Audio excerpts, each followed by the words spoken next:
Tamil Nadu police exam எழுதிட்டு ரிசல்ட்டுக்காக wait பண்ணிட்டு இருக்கிற எல்லா நண்பர்களுக்கும் வணக்கம். எக்ஸாம் முடிஞ்சிருச்சு. ஆனா ரிசல்ட் வர வரைக்கும் மனசுக்குள்ள ஒரு டென்ஷன், ஒரு பதட்டம் இருந்துட்டே இருக்கும் இல்லையா? சோ அந்த டென்ஷனை கொஞ்சம் குறைச்சு உங்களுக்கு ஒரு கிளியரான ஐடியா கொடுக்கறதுக்கு தான் இந்த அனாலிசிஸ். சரி வாங்க, நேரடியா விஷயத்துக்குள்ள போயிடலாம். இப்போ உங்க எல்லாருடைய மனசுலயும் ஒரே ஒரு கேள்வி தான் ஓடிட்டு இருக்கோம். நான் பாஸ் பண்ணுவேனா, அடுத்த ஸ்டேஜுக்கு போவேனா? கரெக்டா? கவலையே படாதீங்க. உங்க மார்க்கை வச்சு அடுத்த ஸ்டேஜுக்கு போறதுக்கான சான்ஸ் எந்த அளவுக்கு இருக்குன்னு நம்ம இப்போ டீப்பா பார்க்க போறோம். வாங்க அந்த கேள்விக்கான பதில ஒன்னா சேர்ந்து தேடலாம். சரி, கட் ஆஃப் மார்க்ஸ் பத்தி பேசுறதுக்கு முன்னாடி ரொம்ப ரொம்ப முக்கியமான ஒரு பேசிக்கான விஷயத்த முதல்ல நாம கிளியர் பண்ணிக்கணும். அது என்னன்னா, உங்க ஃபைனல் ஸ்கோரை எப்படி கணக்கு பண்றாங்கன்றது தான். ஏன்னா இதுல தான் நிறைய பேருக்கு ஒரு கன்ஃபியூஷன் இருக்கு. நீங்க 2 எக்ஸாம் எழுதியிருப்பீங்க. ஒன்று 80 மார்க்குக்கு தமிழ் தகுதி தேர்வு, இன்னொன்று 70 மார்க்குக்கு மெயின் எக்ஸாம். இப்போ நல்ல பேர் பண்ற ஒரு காமன் மிஸ்டேக் என்னன்னா, இந்த 2 மார்க்கையும் சேர்த்து டோட்டல்னு நினைச்சுக்கிறது தான். ஆனா அது சுத்தமா தப்பு. அப்போ கரெக்டான கணக்கு என்ன? நல்லா கவனிங்க, இது ரொம்ப முக்கியம். அந்த தமிழ் எக்ஸாம் இருக்கு, அது பேர்ல இருக்கிற மாதிரி ஜஸ்ட் ஒரு குவாலிஃபைங் டெஸ்ட் மட்டும்தான். அதாவது 80க்கு 32 மார்க். சிம்பிளா சொன்னா 40% எடுத்தா போதும், நீங்க குவாலிஃபை ஆயிடுவீங்க. இந்த மார்க்கை உங்க ரேங்கிங்குக்கு எடுத்துக்கவே மாட்டாங்க. உங்க செலக்ஷனை முடிவு பண்ண போறது அந்த மெயின் எக்ஸாம்ல நீங்க எடுக்க போற 70 மார்க் மட்டும்தான். இதை நல்லா ஞாபகம் வச்சுக்கோங்க. ஓகே, இப்போ ஸ்கோர் எப்படி கால்குலேட் பண்றதுன்னு உங்களுக்கு ஒரு தெளிவு கிடைச்சிருக்கும்னு நம்புறேன். சரி வாங்க, இப்போ எல்லாரும் ரொம்ப ஆவலா காத்துட்டு இருக்கிற அந்த கட் ஆஃப் மார்க்ஸ் என்னன்னு பாத்துடலாம். ஃபர்ஸ்டா ஆண்களுக்கான எக்ஸ்பெக்டட் கட் ஆஃப் என்னன்னு பார்க்கலாம். இந்த டேபிள கொஞ்சம் கவனமா பாருங்க. ஜெனரல் கேட்டகரியில இருக்கிறவங்களுக்கு 70க்கு ஒரு 57ல இருந்து 58 வரைக்கும் கட் ஆஃப் இருக்கலாம்னு எதிர்பார்க்கலாம். பிசி, எம்பிசி கேட்டகரிக்கு பாத்தீங்கன்னா கிட்டத்தட்ட ஒரே மாதிரி தான், ஒரு 55ல இருந்து 56 வரைக்கும் தேவைப்படலாம். பிசிஎம் கேட்டகரிக்கு 47ல இருந்து 48 வரைக்கும் இருக்கலாம். எஸ்சி கேட்டகரிக்கு 54, 55, அப்புறம் எஸ்டி கேட்டகரிக்கு 53, 54. இந்த ரேஞ்சில கட் ஆஃப் அமையறதுக்கு சான்சஸ் ரொம்ப அதிகம். உங்க மார்க் இந்த ரேஞ்சுக்குள்ள வரதான்னு ஒரு தடவை செக் பண்ணிக்கோங்க. ஓகே, ஆண்களுக்கான கட் ஆஃப் பார்த்தாச்சு. அடுத்து பெண்களுக்கான எக்ஸ்பெக்டட் கட் ஆஃப் மார்க்ஸ் என்னன்னு பார்த்தரலாம். மென் கட் ஆஃப் கூட கம்பேர் பண்ணும்போது இதுல சில முக்கியமான வித்தியாசங்கள் இருக்கு. பெண்களுக்கு பாத்தீங்கன்னா ஜெனரல் கேட்டகரியில 52ல இருந்து 53 வரைக்கும் இருக்கலாம்.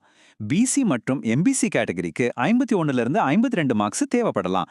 பிசிஎம் கேட்டகரியில இருக்கிறவங்களுக்கு ஒரு 39-40 மார்க்ஸ் இருந்தாலே சான்சஸ் ரொம்ப பிரைட்டா இருக்கு. எஸ்சி கேட்டகரிக்கு 51-52, அப்புறம் எஸ்டி கேட்டகரிக்கு 49-50. இந்த ரேஞ்சில் கட் ஆஃப் செட் ஆக வாய்ப்பு இருக்கு.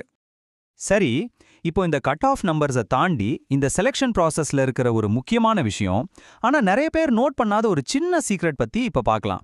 குறிப்பா ஸ்போர்ட்ஸ்ல இருக்கிறவங்களுக்கு இது ரொம்ப யூஸ்ஃபுல்லா இருக்கும். நான் இப்போ சொல்ல போற விஷயம் ரொம்ப இன்ட்ரெஸ்டிங்கானது. ஸ்போர்ட்ஸ் கோட்டான்னு சொன்னாலே நம்ம எல்லாருக்கும் உடனே ஞாபகம் வர்றது 10% ரிசர்வேஷன், கரெக்டா? ஆனா அதுல ஒரு சின்ன ட்விஸ்ட் இருக்கு. அந்த ட்விஸ்ட் தான் நிறைய பேர் மிஸ் பண்ணிடுறாங்க. இங்க பாருங்க, இந்த சார்ட் அதை ரொம்ப கிளியரா சொல்லுது. மத்த போலீஸ் போஸ்டிங்ஸ்க்கு 10% ஸ்போர்ட்ஸ் கோட்டா இருக்கிறது உண்மைதான். ஆனா கிரேட் 2 கான்ஸ்டபிள் போஸ்டுக்கு மட்டும் அந்த ரிசர்வேஷன் வெறும் 7% தான். பார்க்கறதுக்கு இந்த 3% வித்தியாசம் சின்னதா தெரியலாம். ஆனா ரேங்க் லிஸ்ட்ல இது ஒரு பெரிய இம்பாக்டை உருவாக்கும். அதனால ஸ்போர்ட்ஸ் கோட்டால அப்ளை பண்றவங்க கண்டிப்பா இதை மனசுல வச்சுக்கணும். ஏன் இவ்ளோ ஹையா கட் ஆஃப் இருக்குன்னு நீங்க யோசிக்கலாம். அதுக்கு காரணம் என்ன தெரியுமா? இந்த எக்ஸாம்ல இருக்கிற டஃப் காம்படிஷன் தான். அந்த போட்டி எந்த அளவுக்கு கடுமையா இருக்குன்னு சில நம்பர்ஸ் மூலியமா இப்போ நாம புரிஞ்சுக்கலாம்.